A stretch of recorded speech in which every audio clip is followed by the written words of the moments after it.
سلام علیکم دوملا. علیکم السلام. یک سوال داشتم. مادر ما کتلی دیابت قند همونا همین روز روزه داشتن.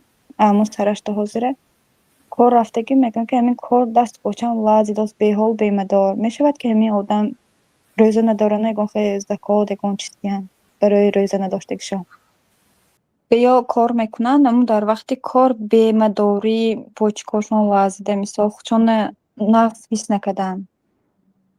آخه کار نروان آخیر اینه بینید که آزی مثال بیمار کار میکند یعنی برای کار نکردن من بیمارم من کار نمیکنم نمیگدو لیکن من روزه نمیدارم برای من بیمارم اکن به هر حال بینید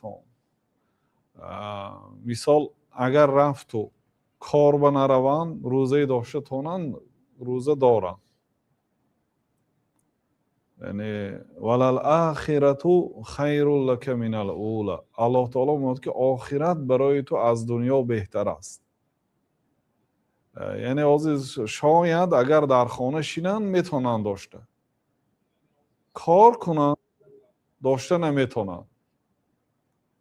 یعنی خیلی ما حاضر جرأت میکنیم که کار رو پیش بگیریم از روزه مادامی که اگر کار نکنن روزه داشته میشه باشد روزه دارن آخر.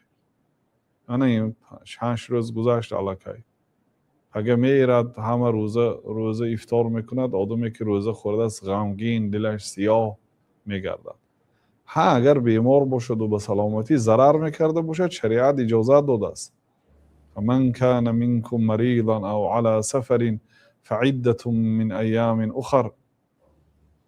کسی که اگر بیمار باشد و در سفر باشد اجازه است که روزه خورد لیکن بعد رمضان بعد وقتی فرصت یافت داشته دهد. برای همین بینید خواهر کار به نروان یا بار کار به نرفته روزه داشته بینن اگر اون به کار تاثیر کار نیست اونجا تاثیر گرسنگی باشد خیر در این حالت میتونن خورن اگر ضرر بیارد.